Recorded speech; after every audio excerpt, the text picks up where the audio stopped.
മഹാഗുരു ശരണം. മഹാഗുരു ശരണം. സർ, നമ്മൾ നേരത്തെ ഡിസ്കസ് ചെയ്തപ്പോൾ ഗായത്രി മന്ത്രത്തിനെ കുറിച്ചിട്ടാണ് നമ്മളത് വീഡിയോ മൈൻഡപ്പ് ചെയ്തത്. സർ, എന്താണ് ഗായത്രി മന്ത്രം? ഇപ്പോൾ നമുക്കറിയാം ഗായത്രി മന്ത്രത്തിൻ്റെ ശക്തി എത്രത്തോളമാണ് എന്നുള്ളത്. എല്ലാവർക്കും ഗായത്രി മന്ത്രം ചൊല്ലാൻ സാധിക്കുമോ സർ? കുട്ടികൾക്കും എല്ലാവർക്കും ചൊല്ലാൻ സാധിക്കുമോ എന്നുള്ളത് നമുക്കറിയണം. അതേപോലെ എന്താണ് ഗായത്രി എന്നുള്ളതും അറിയണം.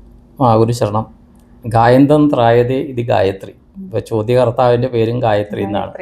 ഈ പേരിട്ടത് ഏതോ ക്ഷേത്രത്തിൽ വെച്ചാണ്, ആറ്റുകാൽ ഭഗവതി ക്ഷേത്രത്തിലാണ്.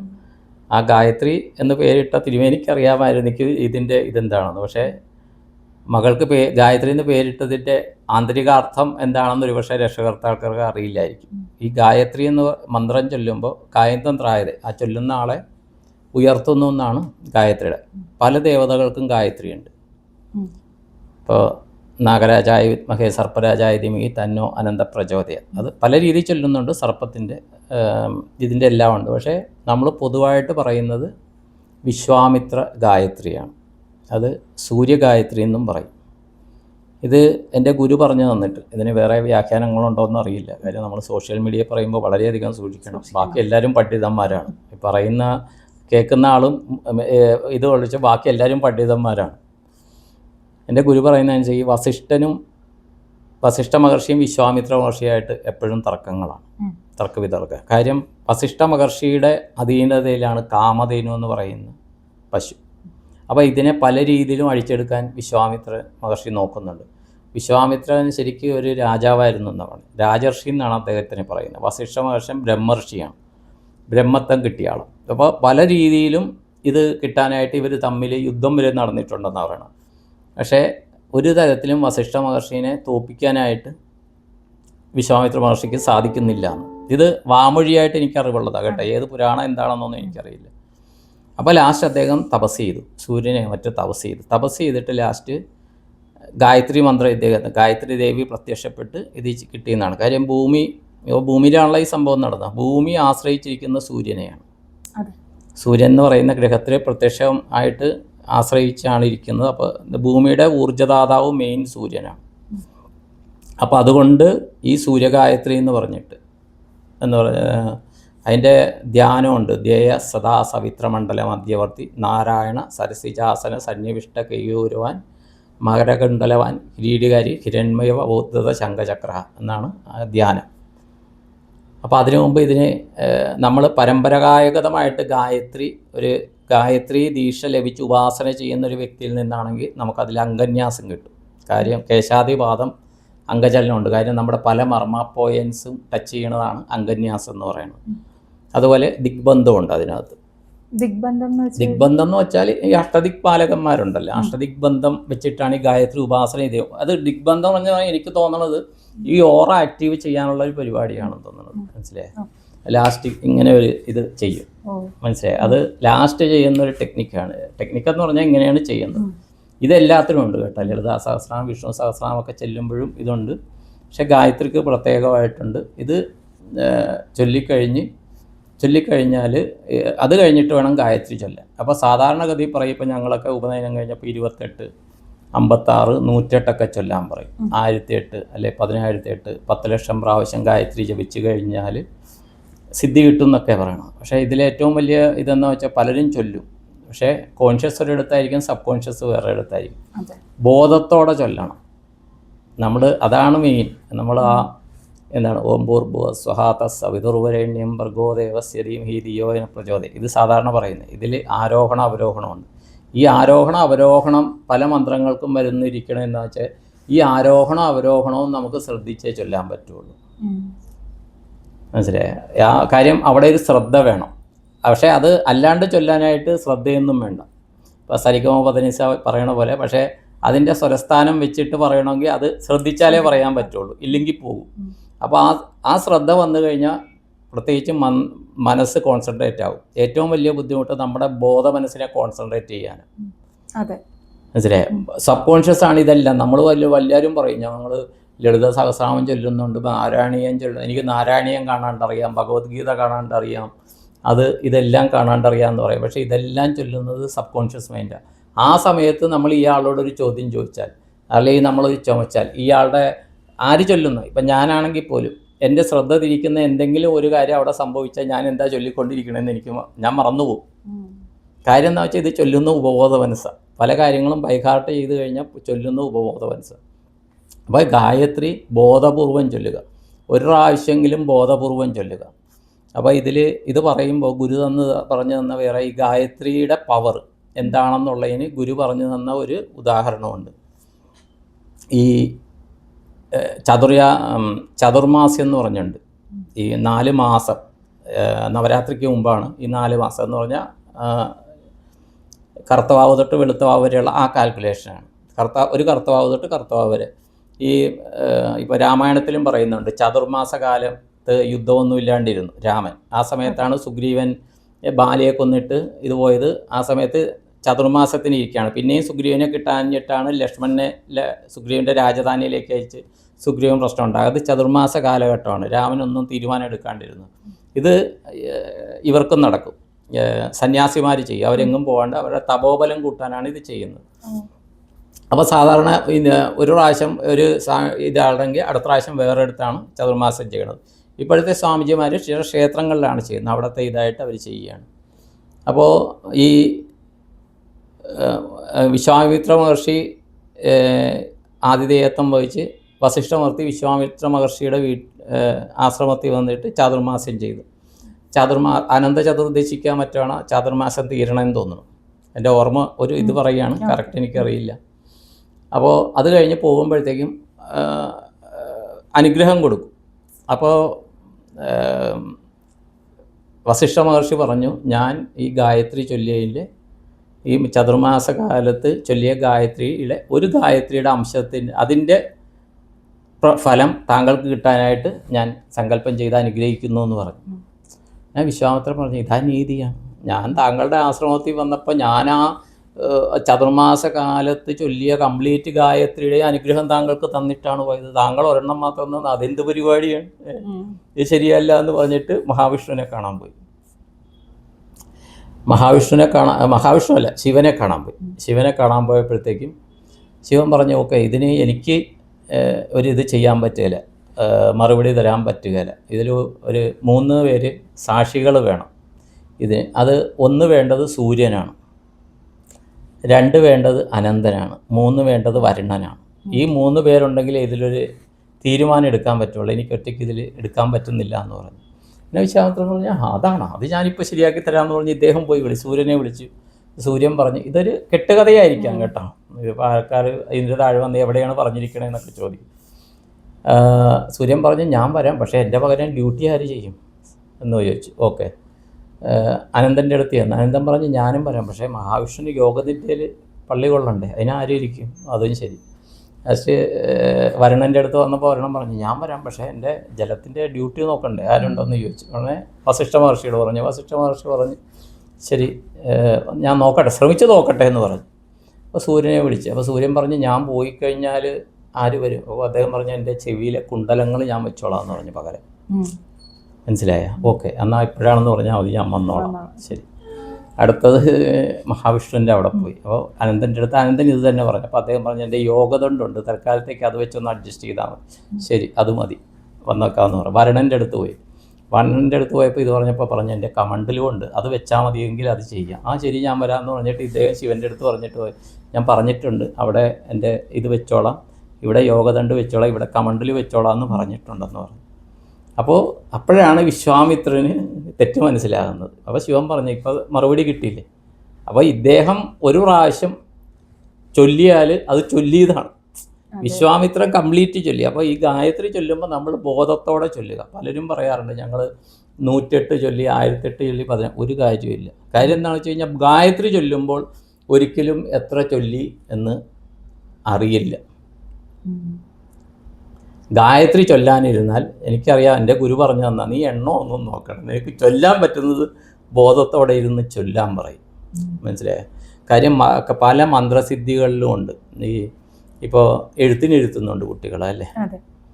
അപ്പോൾ തിരുമേനി എഴുത്തിന് മുമ്പ് 41 ദിവസത്തേക്ക് തിരുമേനി മന്ത്രസിദ്ധി വരുത്തും സരസ്വതിയുടെ. അപ്പോൾ ഞാൻ ചോദിക്കും, എന്തിനാണ് തിരുമേനി സരസ്വതിനെ അല്ല പൂജിക്കണത്. അദ്ദേഹം പൂജിച്ചുകൊണ്ടിരുന്ന വന്നത് കടവിൽ ഭഗവതി ക്ഷേത്രത്തിലുമാണ്, 2 നഗരി ധർമ്മശാസ്ത്ര ക്ഷേത്രത്തിലുമാണ്. അപ്പോൾ ചോദിക്കുമ്പോഴാണ് അദ്ദേഹം ഒരു ഗ്രന്ഥം എടുത്തെനിക്ക് തന്നു. അപ്പോൾ അതിൽ പറയുന്നുണ്ട്, നമ്മൾ എന്ത് മന്ത്രദീക്ഷ കൊടുക്കണം, എന്ത് ചെയ്യണമെങ്കിലും മിനിമം 41 ദിവസം, 41 ദിവസം എന്ന് പറഞ്ഞാൽ ഒരു മണ്ഡലകാലം, 27 നക്ഷത്രങ്ങൾ, 9 ഗ്രഹങ്ങൾ, 5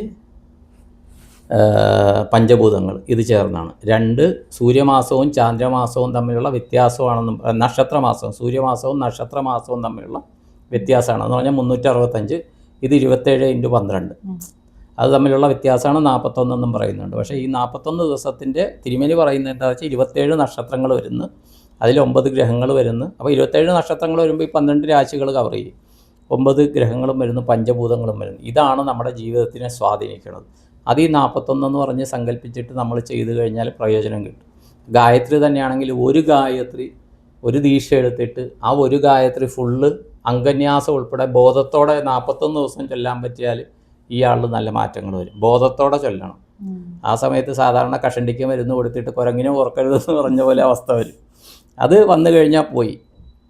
അപ്പോൾ ഈ 41 ദിവസം തിരുമേനി എന്ത് ചെയ്യണമെന്ന് വെച്ചാൽ ഈ സരസ്വതി ഇതിന് മറ്റേ എഴുത്താണിയുണ്ട്, എഴുത്താണി എന്ന് പറഞ്ഞാൽ ഇത് ചെയ്യണ ഒരു സാധനമുണ്ട്, ഇത് വെച്ചിട്ട് തിരുമേനി പ്രത്യേകമായിട്ട് ഉപാസന ചെയ്യും. എന്നിട്ടാണ് വിദ്യാരംഭത്തിന് കുട്ടികളെ എഴുത്തിനിരുത്തണത്. മനസ്സിലായി? ആ ഒരു പ്രത്യേകത ഉണ്ട്. 2 കാര്യത്തിനും വെറുതെ മന്ത്രം ചൊല്ലി എന്ന് പറഞ്ഞിട്ട് കാര്യമില്ല, ഉപാസനയുണ്ട്. ഏത് മന്ത്രത്തിനും ഋഷി, ഛന്ദസ്, അങ്ങനെ കുറേ കാര്യങ്ങളുണ്ട്, സങ്കല്പം കൊടുക്കുന്നത്. അതുകൂടാണ്ട് അംഗന്യാസമുണ്ട്. അത് പരമ്പരാഗതമായിട്ട് ഗുരുവിൽ നിന്നാണ് ഈ അംഗന്യാസം പഠിക്കുന്നത്. അതും ഇങ്ങനെ യൂട്യൂബിലൊക്കെ പഠിക്കാം. പക്ഷേ ഇതൊരു എനർജി ട്രാൻസ്ഫോർമേഷനാണ്. നമ്മളിവിടെ ഇതൊക്കെ എന്താണ് വാട്ടർ ഇതിന് വേണ്ടിയിട്ട് പൈപ്പൊക്കെ ശരിയാക്കി അല്ലെങ്കിൽ ഇലക്ട്രിസിറ്റിക്ക് എല്ലാം ചെയ്യും. കണക്ഷൻ ആരെങ്കിലും തരണ്ടേ? ഈ കണക്ഷനാണ് ദീക്ഷ എന്ന് പറയുന്നത്. അതാണ്. അപ്പോൾ ഗായത്രിയുടെ പവർ ഇതാണ്. ഗായത്രി പിന്നെ ചൊല്ലി ചോദിക്കാറുണ്ട്, സ്ത്രീകൾക്കും പുരുഷന്മാർക്കും ചൊല്ലാവുന്നു, ആർക്ക് വേണമെങ്കിലും ചൊല്ലാം, ഏത് സമയത്തും. കുട്ടികൾക്കും ചൊല്ലാം. കുട്ടികൾക്കെന്ന് പറഞ്ഞാൽ ഒരു 7 വയസ്സിലാണ് ഉപനയന ദീക്ഷ കൊടുക്കുന്നത്. 7 വയസ്സ് കഴിഞ്ഞ് ചൊല്ലുക. കാര്യം എന്താണെന്ന് വെച്ച് കഴിഞ്ഞാൽ ഇത് പവർ കൂടുതലാണ്. ഇന്നത്തെ കാലത്ത് കുട്ടികൾ ജങ്ക് ഫുഡ് കഴിച്ചിട്ട് ചെറുപ്പം തൊട്ടേ അവർക്ക് കോൺഷ്യസ് ആണ്. അവർ സബ് കോൺഷ്യസിൽ ഇത് ചൊല്ലിക്കഴിഞ്ഞാൽ ഇവർ കുറേ അധികം കാര്യങ്ങൾ കാണും. മനസ്സിലായ? ചില കുട്ടികൾ എനർജി ബേസ് കാണും. കാര്യം നമ്മുടെ പഞ്ചഭൂതങ്ങൾ കാണുന്നതും കേൾക്കുന്നതുമല്ല, അത് ഇവർ കണ്ടു തുടങ്ങും. ഈ ഗായത്രി ചൊല്ലുമ്പോൾ ഇവരുടെ ഫ്രീക്വൻസി മാറും. മനസ്സിലായ? അത് മാറിയിട്ട് ഇവർ കുറേ അധികം മാറ്റങ്ങൾ, ഇവരുടെ ഐക്യവും ഇക്യവും സ്പിരിച്വൽ കോൺഷ്യസ്നെസ് എന്ന് ഇതൊക്കെ കൂടും ഇവരുടെ. അതപ്പോൾ താങ്ങാനായിട്ട് പേരൻസിന് ചിലപ്പോൾ പറ്റില്ല. അതുകൊണ്ടാണ് 7 വയസ്സ്. ഇപ്പോൾ ഞങ്ങളുടെ ഇതനുസരിച്ച് ഉപനയന സംസ്കാരം 7 വയസ്സിലാണ്. അത് ഉപനയനത്തിന് കൊടുക്കുന്ന ഗായത്രി മന്ത്രോപദേശമാണ്. അത് അച്ഛനാണ് കൊടുക്കുന്നത്. അതാണ് ഗായത്രി. ഉപാസനയുള്ള വ്യക്തിയായിരിക്കണം അല്ല, അച്ഛൻ ഉപാസനയുള്ള വ്യക്തി വേണമെന്ന് നിർബന്ധമൊന്നുമില്ല. കാര്യം എന്താ വെച്ചാൽ ഇത് പരമ്പരാഗതമായിട്ട് കിട്ടണത്. ബ്രാഹ്മണർക്ക് പരമ്പരാഗതമായിട്ട് അച്ഛനിങ്ങനെ മടിയിൽ ഇങ്ങനെ വലതു തൊടയിൽ ഇങ്ങനെ, ഇപ്പോൾ ഞാൻ എൻ്റെ അച്ഛൻ എന്നെ ഇരുത്തിയത് ഇവിടെ ഇരുത്തും, എന്നിട്ടിങ്ങനെ കെട്ടിപ്പിടിച്ച്, അപ്പം മകനും ഇങ്ങനെ കെട്ടിപ്പിടിക്കും, എന്നിട്ട് വലത് ചെവിയിലാണ് കൊടുക്കണം. ആ സമയത്ത് മൂടും, മറ്റേ പട്ട് ഇതിട്ടിട്ട് മൂടുകയും വാദ്യാർ മണിയടിക്കുകയും ചെയ്യും. കാര്യം ബാക്കിയുള്ളവർ കേൾക്കരുതെന്നാണ് പറയണത്. എന്തുകൊണ്ട് കേൾക്കരുതെന്ന് പറഞ്ഞാൽ അതിന് അതിൻ്റേതായ ഗൗരവമുണ്ട്. ആ ഒരു ശ്രദ്ധയോടെ അത് ചൊല്ലണം എന്നുള്ളതുകൊണ്ട് അത് പവർഫുള്ളാണ്. ഗായത്രി പവർഫുള്ളാണ്. പക്ഷേ എൻ്റെ അഭിപ്രായത്തിൽ ആർക്ക് വേണമെങ്കിലും ചൊല്ലാം, ദീക്ഷ എടുത്തിട്ട് ചൊല്ലാവുന്നതാണ്. അത് ദീക്ഷ തരുന്നിടത്തുനിന്ന് ഗായത്രി ദീക്ഷ എടുക്കുക, അത് പൂർണ്ണ മനസ്സോടെ ചൊല്ലുക, അതിൻ്റെ ഫലം തീർച്ചയായിട്ടും കിട്ടും. സാർ ഇത് പറഞ്ഞപ്പോൾ ഇതിൻ്റെ കൂടെ കുറച്ച് കാര്യങ്ങളും കൂടി ആഡ് ചെയ്യണം സാർ. ഇപ്പോൾ പ്രഗ്നൻസി പീരീഡിലൊക്കെ അമ്മമാർ പല രീതിയിലുള്ള മന്ത്രങ്ങളൊക്കെ നമ്മൾ കേൾക്കുന്നുണ്ട്. ചിലർ കണ്ടിന്യൂസ് ആയിട്ട് ലളിതാ സഹസ്രനാമം, ഗർഭരക്ഷാംബിക മന്ത്രങ്ങൾ, അതേപോലെ ഗായത്രി എല്ലാം കേൾക്കുന്നത് ഒരു പതിവുണ്ടാവും. നമ്മളിപ്പോൾ എന്ത് ആ സമയത്ത് കേട്ടാലും കുഞ്ഞ് പൂർണ്ണമായിട്ടും അത് സബ് കോൺഷ്യസിൽ എടുക്കുന്നു എന്നുള്ളതാണ് നമ്മുടെ ഒരു സങ്കല്പം. അതിനു വേണ്ടിയിട്ടാണല്ലോ, സത്യമാണ്, അതെ, അതിനു വേണ്ടിയിട്ടാണല്ലോ നമ്മളത് ചെയ്യുന്നത്. അപ്പൊ ഇങ്ങനെ ജനിക്കുന്ന കുഞ്ഞുങ്ങൾ, ആ കുഞ്ഞുങ്ങൾക്കും ഈ സാർ ഇപ്പൊ പറഞ്ഞതുപോലെ അവരിലേക്ക് ഈ ഒരു എനർജി ആകാനുള്ള ഒരു ചാൻസ് അല്ല, അവരിൽ എനർജി ഉണ്ട്, വയറ്റിലുള്ള കുട്ടിയിൽ എനർജി ഉണ്ട്. കാര്യം അത് കോൺഷ്യസ് അല്ല. കോൺഷ്യസ് അല്ല എന്ന് പറഞ്ഞാൽ ആ ബോധത്തിൽ ഞാൻ എന്തുകൊണ്ട് ഈ അമ്മയെ സെലക്ട് ചെയ്തു, ഞാൻ എന്താണ് അനുഭവിക്കേണ്ടത്. പക്ഷെ ഭൂമിയിൽ വന്നു കഴിയുമ്പോൾ മായയുടെ പിടിയിലെ, ഭൂമിയിൽ വന്നു കഴിയുമ്പോൾ മായയുടെ പിടിയിലായി. പിന്നെ കുട്ടി ആ ഇത് കാർമ്മിക്കിലേക്ക് വരികയാണ്. വയറ്റിലുള്ളപ്പോൾ കുട്ടിക്ക് നല്ല ബോധമുണ്ട്, ശരിക്കും അതറിയാൻ പറ്റും. ഏറ്റവും നല്ലത് ഈ ഗായത്രി മന്ത്രം കുട്ടികളെ ചൊല്ലിച്ചു കഴിഞ്ഞാൽ അവർ ഇപ്പോൾ പിറന്നു കഴിഞ്ഞു. ഇപ്പോൾ ഗായത്രി എന്ന് പറഞ്ഞാൽ ലൈഫ് ലോങ് ചൊല്ലാവുന്നൊരു മന്ത്രമാണ്. മനസ്സിലായി? അവർ പിറന്നു കഴിഞ്ഞിട്ട് ഇപ്പോൾ ഇവർ കരയുകയാണെന്ന് വെച്ചു, ഇടയ്ക്ക് കരയുമ്പോൾ ഈ ഗായത്രി മന്ത്രം ഒന്ന് ചൊല്ലിക്കൊടുത്താൽ ഇവർ ഉറങ്ങും. അത് ശരി. അങ്ങനെ ഉറങ്ങും. പിന്നെ അതുമായിട്ട് ഈ വയറ്റിലുള്ളപ്പോൾ തന്നെ ഇത് ചെയ്തു കഴിഞ്ഞാൽ അതുമായിട്ട് കുട്ടി ട്യൂണാകും. അത് ഒരു എനർജി ബൂസ്റ്റർ പോലെയാകും. അത് ചെയ്യാം. ഞാൻ പറഞ്ഞത് ചെറിയ കുട്ടികൾക്ക് ഇപ്പോൾ 2-3 വയസ്സുള്ള കുട്ടികളെ അപ്പം ഗായത്രി പഠിപ്പിച്ചു കഴിഞ്ഞാൽ പഠിപ്പിച്ചാൽ അവർ പെട്ടെന്ന് ചേഞ്ച് അവർ കാര്യം 2 വയസ്സുള്ള കുട്ടിയൊക്കെ ചെയ്യുന്നത് തീവ്രമായിട്ടാണ്. അവിടെ കോൺഷ്യസ് ആയിട്ടില്ല. മനസ്സിലായോ? നമ്മൾ പറയുന്നതൊക്കെ ഇവർ വിശ്വസിക്കും. അപ്പോൾ ആ ഒരു പൂർണ്ണബോധത്തിൽ ഇവർ ചെയ്യുമ്പോഴത്തേക്ക് ഇവർ പവർ ഭയങ്കരമായിട്ട് ആ ഗായത്രി വെച്ച് എന്ത് പവറാണോ അത് അവർ തേടും. അതാണ് അതിൻ്റെ കാര്യം. അവരിലേക്ക് എനർജി അത്രയും പെട്ടെന്ന് മാനിഫെസ്റ്റേഷൻ നടക്കും. അവരൊരു കാര്യം തീവ്രമായിട്ട് ചിന്തിച്ചു കഴിഞ്ഞാൽ നടന്നു കഴിയും. പക്ഷേ അവർ പോസിറ്റീവ് അല്ല ചിന്തിക്കുന്നതെങ്കിൽ, ഇപ്പം നേരത്തെ പറഞ്ഞ പോലെ OLXന്റെ പറഞ്ഞ നമ്മളൊരു വീഡിയോ എടുത്തിട്ട് ഇതാണ് ഇവർ ചിന്തിക്കണമെങ്കിൽ ഇത് അപ്പോഴല്ല കുറച്ചുകൂടി കഴിയുമ്പോൾ ഇവരിത് ചിന്തിച്ചാലോ. അപ്പോൾ ചോദിക്കും ഗായത്രി ചൊല്ലുന്നവർ ഇത് ചിന്തിക്കുന്നുണ്ടോ എന്ന് ചോദിക്കും. ആ സാഹചര്യങ്ങൾ വരാം. അപ്പൊ പൂർണ്ണമായിട്ട് കുട്ടികളെ ബോധ്യപ്പെടുത്തി കൊടുക്കണം ഇത് കൈകാര്യം ചെയ്യുമ്പോൾ. അല്ല, അത് ചെറുപ്പം തൊട്ടാകുമ്പോൾ അവർ മനസ്സിലാവും. ഇപ്പോൾ ഗർഭാവസ്ഥയിൽ ഏറ്റവും നല്ലത് ഗർഭാവസ്ഥയിലല്ല. അപ്പോൾ ചോദിക്കും കുട്ടികൾക്ക് ജന്മം നൽകുമ്പോൾ പോലും ഇത് ചൊല്ലുക എന്നേ ഞാൻ പറയുള്ളൂ. മനസ്സിലായി? അപ്പോൾ ചോദിക്കും അങ്ങനെ ഇത് ചെയ്യാവോ എന്നൊക്കെ ചോദിക്കും. അതിലൊന്നും ഒരു കാര്യം മന്ത്രം ഏത് സമയത്തും ചില സമയത്ത് ചൊല്ലാൻ പാടാത്ത ചില മന്ത്രങ്ങളുണ്ട്. ഗായത്രി ഏത് സമയത്തും ചൊല്ലാം. ഞാനിപ്പോൾ അടുത്തത് സാറിനോട് അതാണ് എൻ്റെ മനസ്സിൽ ക്വസ്റ്റ്യൻ ജനറേറ്റ് ചെയ്ത് വന്നപ്പോൾ തന്നെ സാർ അതിനൊരു ഉത്തരം തന്നു. അല്ല, അതിങ്ങനെ ട്രാൻസ്ഫർ ആവും. അതെ, അതാണ് ഈ ഒരു ഓറയിലിരിക്കുമ്പോൾ അങ്ങനെയാണ് കണക്ഷൻ. സാറിനോട് ഞാൻ ചോദിക്കാൻ വന്നത്, ഇപ്പോൾ ദീക്ഷ എടുത്ത സ്ത്രീകളാണെങ്കിലും പീരിയഡ്സിന്റെ സമയത്ത് അവർക്ക് എങ്ങനെയായിരിക്കും സാർ ഇത് കണ്ടിന്യൂ ചെയ്യണോ എങ്ങനെയാണെന്നാണ് ഞാൻ ചോദിക്കാൻ വന്നത്. എന്താണെന്നറിയാവോ ഇപ്പോൾ ഓട്ടോമാറ്റിക്കായിട്ട് വരും. ഇപ്പോൾ ഗായത്രിക്ക് ലളിതാ സഹസ്രനാമം അറിയാം. പീരീഡ്സിൻ്റെ സമയത്ത് ലളിതാ സഹസ്രനാമം ചൊല്ലാൻ പാടില്ലല്ലോ എന്ന് മനസ്സിൽ വിചാരിച്ചാൽ ലളിതാ സഹസ്രനാമം മനസ്സിൽ വരും. പിടിച്ചു നിർത്താൻ പറ്റുമോ? ഇല്ല. ഓക്കെ, അത് നമ്മുടേതല്ല. ഈ ശരീരം നമ്മൾ വിചാരിക്കുക ചിലത് വന്നു മനഃപൂർവ്വം ഞാൻ ലളിതാ സഹസ്രനാമം ചൊല്ലാം. ഇപ്പോൾ ശബരിമല കയറാൻ ചിലർ പോയില്ലേ, അച്ചൻകോവിൽ, കുളത്തുപുഴ അവിടെയൊക്കെ പോയിട്ടുണ്ടോയെന്നില്ല. പന്തളമൊന്നും പോയിട്ടില്ല. ഞങ്ങൾക്ക് ശബരിമല തന്നെ പോകണമെന്ന് പറഞ്ഞ് വാശി പിടിക്കുന്നവരുണ്ട്. മനസ്സിലായി? അത് ചെയ്യാം. പക്ഷെ നമ്മൾ ചെയ്യുന്നതിൻ്റെ കൂടെ ആർത്തവം എന്ന് പറഞ്ഞ് മാറ്റി നിർത്തേണ്ട കാര്യമില്ല. ആർത്തവം ചിലർ ഇതൊന്നും ചെയ്യേണ്ട, ഈ ആർത്തവ സമയത്ത് തന്നെ ചൊല്ലണമെന്നുണ്ടെങ്കിൽ ചൊല്ലിയിട്ട് നിങ്ങൾ എന്താണെന്ന് വെച്ചാൽ ഫലം ഇത് ചെയ്തു. ഇത് കഥ പറഞ്ഞപ്പോൾ ഇത് പറഞ്ഞില്ല, ഈ വിശ്വാമിത്രന് ഗായത്രി കിട്ടിക്കഴിഞ്ഞപ്പോൾ അദ്ദേഹം തന്നെ യാഥാർത്ഥ്യം ഉൾക്കൊണ്ടു. പിന്നെ ആ ദീക്ഷ കിട്ടിയപ്പോൾ പിന്നെ അദ്ദേഹം കോംപ്രമൈസായെന്ന് പറയണം. ഇതിൻ്റെ രാജർഷിയിൽ നിന്ന് പുള്ളി ബ്രഹ്മർഷിയുടെ ആ ഒരു തുലനം ചെയ്തു എന്നാണ് പറയണത്. ഈ ഗായത്രിയുടെ പവർ എന്താണെന്ന്, ആ എനർജിയുടെ പവർ മനസ്സിലാക്കി വസിഷ്ഠ മഹർഷിനെ ആദരിക്കാനുള്ള ഇത് അദ്ദേഹത്തിന് വന്നു. പിന്നെ വന്നതെന്ന് വെച്ചാൽ ഈ ഒരു ഗായത്രിയുടെ ഒരു സംശയം അദ്ദേഹത്തിനുണ്ടായിരുന്നു. ഞാനൊരു ഗായത്രിയുടെ ഫലം തരാമെന്ന് പറഞ്ഞത് അതുകൂടി അദ്ദേഹത്തിന് ക്ലാരിഫിക്കേഷൻ. കാര്യം അത്രയ്ക്കും സിദ്ധിയാണ് ആ മന്ത്രം ചൊല്ലുമ്പോൾ വരുന്നതെന്നുള്ളത്. അല്ലാണ്ട് ഇപ്പോൾ ഗായത്രി അപ്പോൾ ചോദിക്കും ഗായത്രി ചൊല്ലി ഇപ്പോൾ ചോദിക്കും കൊണ്ടുപോയിട്ട് കുണ്ടലം കൊണ്ട് വെച്ച് സൂര്യന് പകരം വെക്കാവോ എന്നൊക്കെ ചോദിക്കും. അതിനൊന്നും മറുപടിയില്ല. പക്ഷേ ഇങ്ങനത്തെ കുറേ മോട്ടിവേഷൻ സ്റ്റോറീസ് പറഞ്ഞാണ് നമ്മുടെ ഭാരതത്തിൽ ജനങ്ങളെ ഇത് ചെയ്തുകൊണ്ട് പോകുന്നത്, മോട്ടിവേഷൻ തന്നിരുന്നു. ഇപ്പം അതിന് പകരം കുറേ ആവശ്യമില്ലാത്ത അഫർമേഷൻസ് ചെയ്യുന്നു. അതേ വ്യത്യാസമുള്ളൂ. നമുക്ക് കുറെ അറിവുകളും ഇങ്ങനെ തന്നെയാണ് വായ്മൊഴിയായിട്ട് കൈമാറ്റം ചെയ്യപ്പെടുന്ന കാര്യങ്ങളാണ് കൂടുതലും ഉള്ളത്. നമുക്ക് തീർച്ചയായിട്ടും ഇതൊക്കെ ഫോളോ ചെയ്യാൻ പൂർണ്ണ മനസ്സോടെ സാധിക്കുന്നവർക്ക് അതിൻ്റെതായിട്ടുള്ള മാറ്റങ്ങൾ നമ്മൾ ചെയ്തില്ലെങ്കിൽ സായിപ്പന്മാർ ചെയ്യും. അതെ, എന്നിട്ട് നമ്മൾ അവിടെ ചെന്ന് പഠിക്കേണ്ടി വരും. ഗായത്രി പഠിക്കാൻ വിദേശത്ത് പോകേണ്ടി വരും. അതെ, ഇപ്പൊ ബാബാജി അന്വേഷിച്ച് നടക്കുന്നവരാണെങ്കിൽ പോലും കൂടുതലും വിദേശികളാണ്. വിദേശികളുടെ മുമ്പിൽ അദ്ദേഹം പ്രത്യക്ഷപ്പെടുന്നുണ്ട്. കാര്യം അവര് തീവ്രമാണ്. നമ്മൾ അന്വേഷിക്കണം. ഉണ്ടെങ്കിൽ ഒന്ന് എന്റെ മുമ്പിൽ വന്ന് കാണിച്ചു ഞാൻ നോക്കട്ടെ എന്നാണ്. സംശയദൃഷ്ടിയാലാണ് എല്ലാം.